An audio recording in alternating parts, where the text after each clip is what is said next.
दुचाकी रस्त्यावर चालवता येत असली तरी पक्कं लायसन मिळवण्यासाठी परीक्षा देताना अनेक जण गरबगडीत होतात.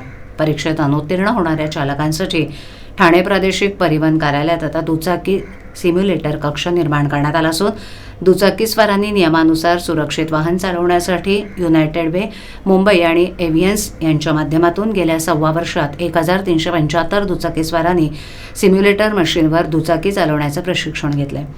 मर्फीजवळील ठाणे प्रादेशिक परिवहन कार्यालय इथे रस्ता दुचाकी सिम्युलेटरचं कक्ष ऑगस्ट 2023 मध्ये सुरू करण्यात आलंय.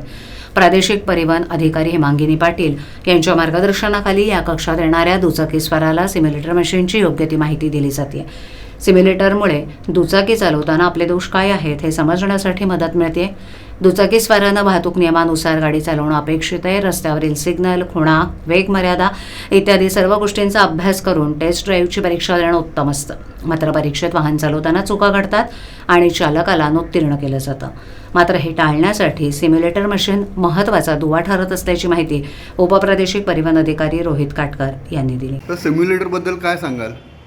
जे नौके वाहन चालक आहेत, नव्याने जे वाहन चालवायला शिकत आहेत, लर्निंग लायसन्स काढून लायसन्स ऑब्टेन करायचा प्रयत्न करतात, मिळवायचा प्रयत्न करत आहेत, तर त्यांना सुरक्षित पद्धतीनं रिअल टाईम एक्सपिरियन्स म्हणजे वाहन चालवण्याचा जो एक्सपिरियन्स आहे तो सुरक्षित पद्धतीनं द्यायचा किंवा ते स्वतः वाहन चालवत असताना काय प्रकारच्या चुका करतायत हे त्यांना स्वतः लक्षात यावं यासाठी सिम्युलेटरचा वापर करण्यात येतो. या सिम्युलेटरमध्ये आपल्याला वेगवेगळ्या प्रकारचे रोड टेरेन म्हणजे वेगवेगळ्या प्रकारचे रोड कंडिशन्सवर त्याला वाहन चालवायला मिळू शकतं.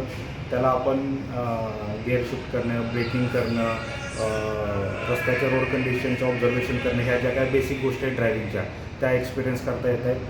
कुठलाही जोखीम न पत्करता वाहनाचा रिअल टाईम एक्सपिरियन्स घेण्यासाठी सिम्युलेटरचा वापर केला जातो.